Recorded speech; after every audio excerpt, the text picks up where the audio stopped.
ప్రభునందు ప్రియ సహోదరులకు వందనములు. ప్రభు అయిన యేసు క్రీస్తు నందు విశ్వాసము ఉంచుము, అప్పుడు మీరును మీ ఇంటి వారును రక్షింపబడదురని వాక్యము సెలవిస్తూ ఉన్నది. ఈ తరము వారు చాలా మంది రక్షణ కోసం విశ్వాసం ఉంచుట లేదు. కేవలం తాము అనుకున్న పనులు అవ్వాలని విశ్వాసము మాత్రమే ఉంచుతూ ఉన్నారు.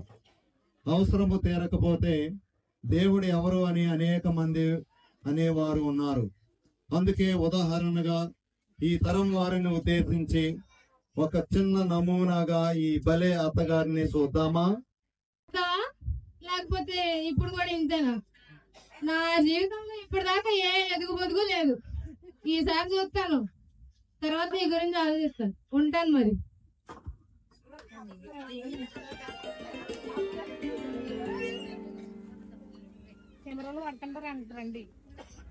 వస్తే ప్రసన్న, సునేత్రి, మనం ఎక్కడ సచ్చారే?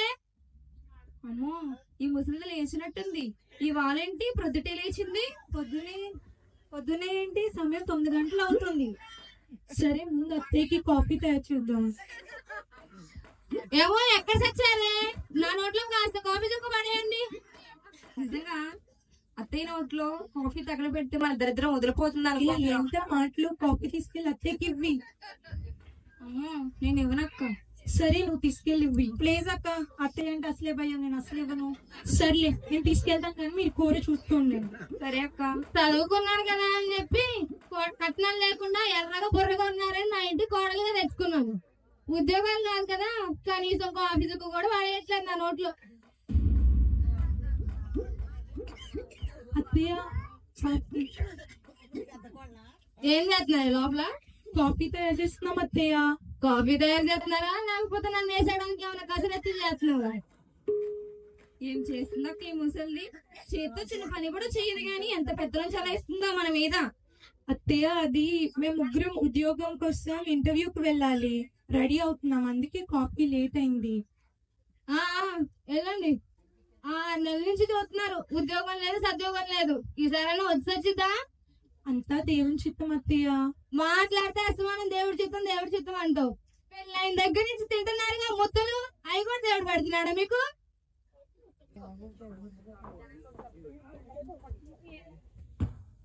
అత్తయ్య, వెళ్ళొస్తాం అత్తయ్య. వెళ్ళండి. ఈసారైనా ఉద్యోగాలు వస్తాయా? రాకపోతే మీ పెట్టిన సర్ది రంగమ్మకి ఇచ్చి బయట పంపిస్తా. వెళ్ళండి.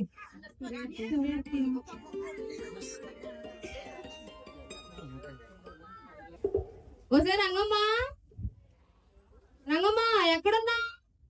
ఏంటమ్మగారు పిలిచారా? నీ పనులన్నీ అయిపోయినాయా? పని అమ్మగారు, ఇంకా బజారుకి వెళ్ళి కూర తీసుకురావాలంటే. కూర వాళ్ళ మొహాలకి ఏం అవసరం లేదులే, ఏ కూర తగలెట్టు. నా మట్టికి ఒక 1/4 కేజీ మటన్ తీసుకునిరా. సరే అమ్మగారు. ఏంటో ఇవిడ కోడలకి సంపాదన లేదని రోజు చారు నీళ్ళు తాగిస్తుంది. అయినా ఉన్నదంటే దేవుడు ఇచ్చిందేగా. ముగ్గురికి ఉద్యోగాలు వస్తే యేసు క్రీస్తుని నమ్ముతుందంట. ఈ కోడలకు ఉద్యోగాలు వస్తాయంటారా? అదిగోండి, అత్తగారు కోడళ్ళ సమాధానం కోసం వేసి చూస్తూ ఉన్నది. ఈసారైనా వస్తాయో రావు ఉద్యోగాలు, లేకపోతే పెట్టిన సర్దేసి బయట పెట్టేస్తాను. ఆగండి, నేను చెప్పింది అర్థమైందా? మీరు వెళ్ళిన పని ఏమైంది? ఉద్యోగాలు వచ్చాయా? మాకు ఉద్యోగాలు వచ్చాయి అత్తయ్య. ఉద్యోగాలు వచ్చాయా? అవునత్తయ్య, జీతం 30,000. నా బంగారు తల్లిలే, ఎంత బాగా సంపాదించారు. వెళ్ళండి, వెళ్ళి స్నానం చేసి భోజనాలు తిని రెస్ట్ తీసుకోండి. సరే అత్తయ్య. రంగమ్మ, ఏంటమ్మగారు పిలిచారా? ఇదిగో ఈ డబ్బులు తీసుకొని బజార్కి వెళ్ళి కేజీ మటను, 2 లీటర్ పాలు, సీట్లు తీసుకునిరా. సరే అమ్మగారు. లోపలికి ఎక్కడికి వెళ్తున్నావే? బయట బజారు. బట్ట తెచ్చుకోవాలి కదా అమ్మగారు. సరే వెళ్ళి. ఏంటో ఇవిడికి హెచ్చొచ్చినా ఆపలేము, పిచ్చొచ్చినా ఆపలేము. అమ్మ భలే అత్తగారండి. ముగ్గురు కోడలకి ఉద్యోగాలు రాగానే ఎంత భక్తి పెరిగిపోయిందో, కోడళ్ళ మీద ఎక్కడా లేని ప్రేమ పెరిగిపోయింది.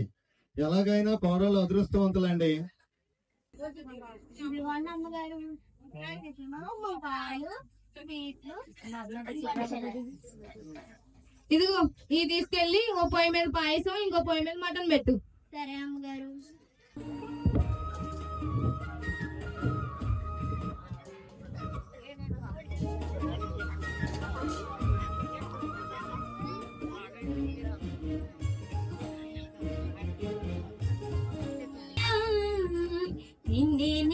స్తుతింతును యేసయ్యా ఎంతో గొప్ప మేలుతో నింపావయ్యా నిన్నే స్తుతింతును యేసయ్యా హల్లెలూయా హల్లెలూయా హల్లెలూయా హల్లెలూయా హల్లెలూయా హల్లెలూయా హల్లెలూయా హల్లెలూయా ఎంతో గొప్ప మేలుతో నింపావయ్యా నిన్నే స్తుతింతును యేసయ్యా అత్తయ్య డ్యూటీకి వెళ్ళొస్తాను అత్తయ్య. వెళ్ళండమ్మా వెళ్ళండి. ఇదిగో ఈ డబ్బులు తీసుకొని బస్ ఎక్కి వెళ్ళండి. ఒకవేళ లేట్ అయితే ఆటో కట్టించుకుని వెళ్ళండి. జాగ్రత్త. తండ్రి నా కోడలు ముగ్గురు ఉద్యోగాలకు వెళ్ళేటప్పుడు వచ్చేటప్పుడు కాచి కాపాడమని అడుగుతున్నాం తండ్రి. ఆమేన్. ఈవిడ ఎంత గొప్ప విశ్వాసం అంటే పొరుగు వారికి కలిగితే అస్సలు ఓచుకోలేదండి. అయినా కడుపుబ్బరం తీర్చుకొని దేవుని పేరు అడ్డంగా పలకరిస్తుంది. చూడండి. మర్నాథ్ వదిన గారండి. మనకున్నా ఏంటి ఇలా వచ్చావు? కాఫీ తీసుకుంటావా టీ తీసుకుంటావా? ఏమొద్దు వదినా, ఊరికే నిన్ను చూసిపోదామని వచ్చాను. సర్లే ఏంటి విశేషాలు? ఏమున్నాయి వదినా, మీ కోడలికి ఉద్యోగాలు వచ్చాయంట కదా. ఆ 6 నెలల నుంచి ప్రయత్నించగా ఆ యేసు కృప వల్ల ఏవో చిన్న చిన్న ఉద్యోగాలు దయచేశాడు. అయినా దేవుడి దయ వల్ల నీ కోడలు నయమే కదా. నీ కొడుకులా ఎలాగో గాలి తిరుగులే తిరుగుతున్నారు. వాళ్ళనే కువైటో ఖత్తరో పంపించేయచ్చు కదా. సర్లే గాని నువ్వు వచ్చిన పని ఏంటన్నా? నేనేమంటున్నాను, నువ్వేమంటున్నావు వదినా? నువ్వు వచ్చిన పని ఏంటో చెప్పు. గొప్పలే, ఏం లేదు, 1000 రూపాయలు అప్పెత్తావని వచ్చాను. నా దగ్గర ఎక్కడ ఉన్నాయి వదినా? నీకు తెలియని డబ్బు. ఈసారికి ఏమనుకోకు, నేను ఇవ్వలేను. అదేంటి వదినా, మొన్నే కదా కాంతంకి 15 రూపాయలు వడ్డీకి 5000 ఇచ్చావంట కదా. బానే తీసాలే ఆరాలు. ఈసారికి ఇవ్వలేను వదినా. మళ్ళీ సారి ఇస్తానులే. వెళ్ళు. అదిగో అన్నయ్య ఎదురు చూస్తున్నాడు. వెళ్ళురా. దీన్నో పెద్ద భూతం మింగేయ. నా డబ్బులన్నీ వడ్డీకే మింగేసింది. ఇప్పుడు ఆ ముగ్గురు కోడలికి ఉద్యోగాలు వచ్చేసరికి పేదరుపులు అరుస్తుంది. ఆ ఏసై పుణ్యమా అంటూ ఆ ముగ్గురు కోడలు ఉద్యోగాలు పుట్టుకుమని ఊడిపోవాలి. ఎంత గొప్ప ప్రార్థనా పరురాలో చూడండి. యేసయ్య దయ వల్ల ఎదుటి వాళ్ళ ఉద్యోగాలు ఊడిపోవాలంట. ఇదే నేర్పడా యేసయ్య మనకి. మనం ముందుకు వెళ్దాం. కోడళ్ళ జీతాలు తీసుకుని వచ్చి అత్తగారికి ఇస్తున్నారు. రండి చూద్దాం. అత్తయ్య, ఇదిగోండి మా జీతాలు. నా బంగారు తల్లి ఎంత బాగా సంపాదిస్తున్నారు. అత్తయ్య, మేము జీతాలు వస్తే దశంభాగాలు ఇద్దాం అనుకున్నాం అత్తయ్య. ఒకసారి పిచ్చిదానా, దేవుడు మనకి ఇచ్చినప్పుడు మనం దేవుడికి ఇవ్వాలా ఏంటి? అవన్నీ నేను చూసుకుంటానులే, మీరు వెళ్ళండి, రెస్ట్ తీసుకోండి. ఒకసారి సునేత్రి, నేను బయటికి వెళ్ళి వస్తాను, జాగ్రత్త. సరే అత్తయ్య. డబ్బంటే ముసలిది పడి చచ్చిపోద్ది. దేవునికి ఇస్తుంది అనుకున్నావా? డబ్బంతా తీసుకెళ్తాను చేతిలో పెట్టావు. అదేంటి అలా అంటావు? మన బాధ్యత పరంగా అత్తయ్యకి ఇస్తున్నాం. ఆ తర్వాత డబ్బుని ఏం చేస్తారనేది దేవుని చిత్తం. అన్నయ్య, మనం ఆవిడకి అప్పగిస్తే మనం బానిసలుగా చేస్తుంది. తప్పు అలా అనుకో. ఎవరికి బానిసలం కాదు, అందరం దేవునికి వారసులమే కదా. అలాగేనమ్మా, ఈ మాట ఎప్పుడన్నా కాదన్నామా? సరే, వర్క్ చూసుకుందామా? సరే అక్క.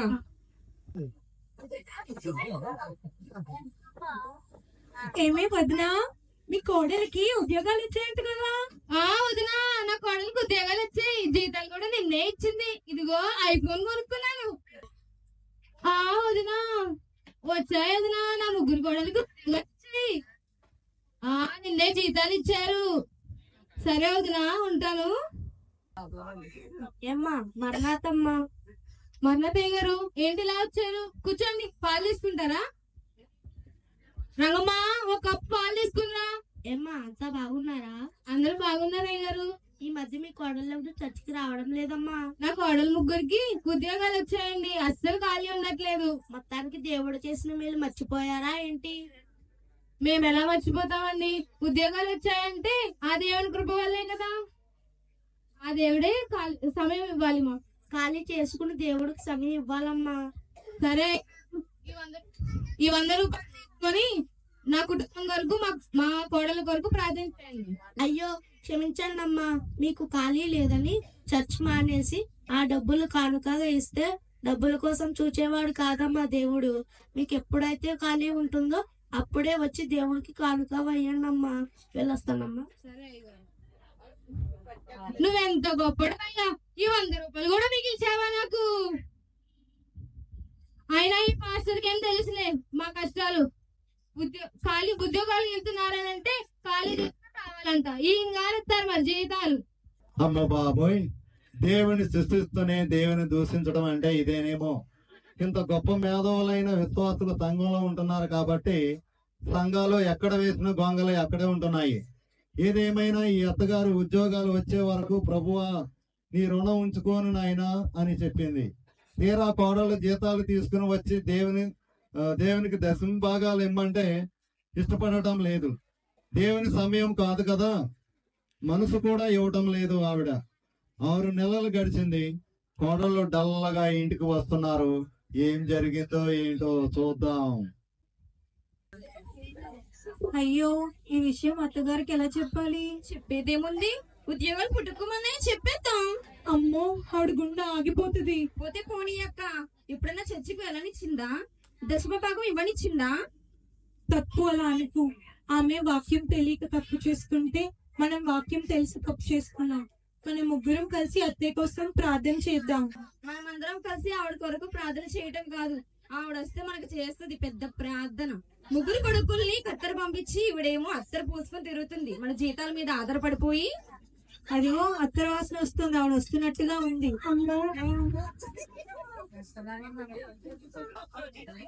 అబ్బబ్బా, ఎంత ఎండగా ఉందో బయట. ఏసీలు పెడితే బాగుంది దారంతా. ఏంటో మీరు ఎక్కడున్నారు? ఉద్యోగానికి వెళ్ళలేదా? అత్తయ్య, మరి అదేమో కదా. ఏంటే సరిగా చెప్పిసామండి. ఇదేముంది అత్తయ్య, మా ఉద్యోగాలు పుట్టుకోమన్నాయి అత్తయ్య.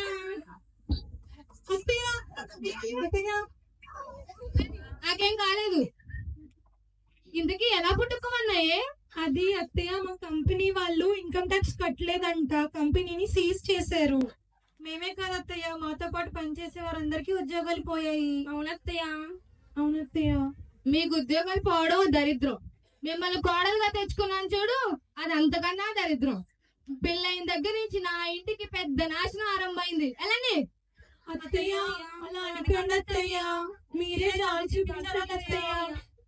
నా కాళ్ళ మీద పడి జాలి చూపించి మిమ్మల్ని దయ చూపించేంత జాలి కూడా నాకు లేదు. మీకు ఉద్యోగాలు వచ్చేంత వరకు నేను మిమ్మల్ని పోషించలేను. ఎలాండి? ఏంటో సంతోషపడే లోపే పుడుక్క లాగేశాడు. అదేంటి అమ్మగారు ఇక్కడ కూర్చున్నారు? ఏ రంగమ్మా, నీ హద్దులో నువ్వు ఉండు. అది కాదు అమ్మగారు, వాళ్ళు మరి అక్కడ కూర్చున్నారేంటి? ఉద్యోగాలు పోగొట్టుకుని తగలమ్మా అంటూ తగలడ్డారు. అందుకే నాకు చిరాకు వచ్చేసి పొమ్మన్నాను. ఉద్యోగాలు పోయినాయి అని గంటేస్తే ఎక్కడికి వెళ్తారు అమ్మగారు? మీరే కొంచెం జాలి చూపించి లోపలికి రమ్మన్నాను. జాలి లేదు గీలి లేదు. నీకు అంత జాలిగా ఉంటే వేరే దుక్కులు వెళ్ళి పని చూసుకో. సరే అమ్మగారు, నీకు నువ్వు ఇచ్చే జీతానికి ఓ దండం. ఎప్పుడైతే దూరం అవుతుందా అని చూస్తూ ఉన్నాను. సర్లే వెళ్ళు, నాలాంటి ఇంకెక్కడ దొరకదు. సర్లే అమ్మగారు, లేకంటే మీకు ఉద్యోగాలు వచ్చేదాకా మా ఇంటిగారు ఉంటారు కదండి. నీకు ఇబ్బంది అవుతుందేమో రంగమ్మా. పర్లేదమ్మగారు, మీరు నా కూతుర్లు అంటుంది. నిలకడలేని భక్తి, ఎగసిపడే సముద్రం కెరటం అంటే ఇదేనేమో. మేలు జరిగితే సంతోషం, కీడు జరిగితే దుఃఖం. ఈ తత్వం ఉన్న వారు విశ్వాసంలో నిలకడగా ఉండలేరు. ఇలాంటి వారికి యేసయ్యతో పని లేదు. ఆయన ఇచ్చే ఆశీర్వాదములు మాత్రమే కావాలి. ఇలాంటి వారు మారాలంటే ఆ దేవుడే వాళ్ళని ఆకర్షించుకోవాలి. ఇప్పుడు రంగమ్మ ఇంట్లో కోడల్ని చూద్దామా? అమ్మో, రంగమ్మ తీసుకొచ్చింది కాబట్టి సరిపోయింది, లేకపోతే ఎక్కడికి వెళ్లే వాళ్ళము కదా. అవునక్క. మళ్ళీ మనం ఉద్యోగాలు ట్రై చేయాలక్క.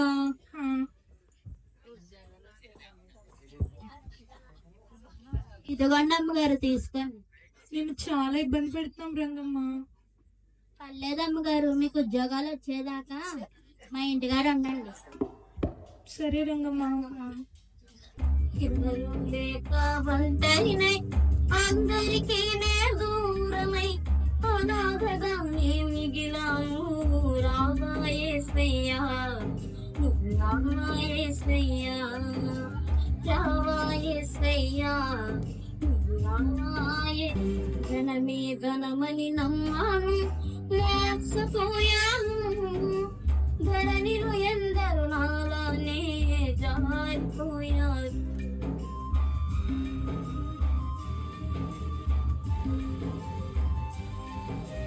ఘనమే ఘనమని నమ్మాను మోసపోయాను ధరణిలో ఎందరు నాలానే జారిపోయారు వేటికి నీ దీవెనకై అందరికీ దూరమై వేటికి నీ దీవెనకై అందరికీ దూరమై అనాథగా నీ మిగిలాను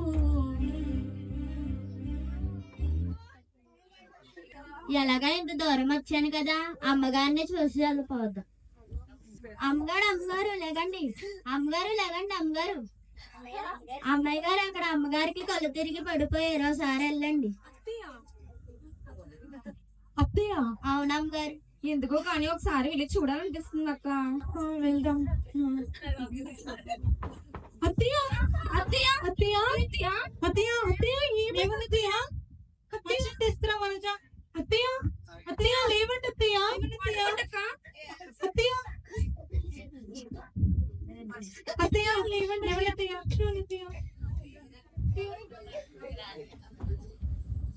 అత్తయ్య మన తీసుకోండి అత్తయ్య అమ్మా ఈ రాక్షసుని చూడడానికి వచ్చారా? అలా అనుకోండి అత్తయ్య అలా అనుకోండి అత్తయ్య హాస్పిటల్కి వెళ్దాం అత్తయ్య నడవండి అత్తయ్య అత్తగారి అవివేకం దేవుని సమయాన్ని దొంగిలించి దేవుని దశమ భాగములను దొంగిలించి ఈ రోజు ట్రీట్మెంట్ కోసం హాస్పిటల్లో రెట్టింపు డబ్బులు చెల్లించింది. అందరినీ దూరం చేసుకున్నాక డబ్బు విలువ ఏంటో మనుషుల విలువ ఏంటో తెలుసుకుంది. హాస్పిటల్ నుండి వచ్చిన అత్త కోడలను చూద్దామా? అమ్మా మీ విషయంలో నేను చాలా రాక్షసిగా ప్రవర్తించాను, మీరే నన్ను క్షమించాలి. అలా అనుకోండి అత్తయ్య ఇక నుంచి అందరం కలిసి ప్రార్థన చేసుకుందాం. మీరు చేసిన ప్రార్థనే నన్ను ఇంతవరకు బ్రతికించింది కనుక అందరం ప్రతి ఆదివారం చర్చికి వెళ్ళి కలిసి ప్రార్థన చేసుకుందాం. సరే అత్తయ్య. దేవుడు నీకేనను వర్ణించెను నా దేవుడు నన్ను రక్షించుటకు మహిమగల దేవుడు నన్ను రక్షించుటకు సిలువలోన చూపినట్టి సహనమే నా భాగ్యం. సరే అమ్మా అందరం కలిసి చర్చికి వెళ్దాం. సరే అత్తయ్య. ఇదండి బలి అత్తగారు, కోడళ్ళు అత్తగారు బోనారు.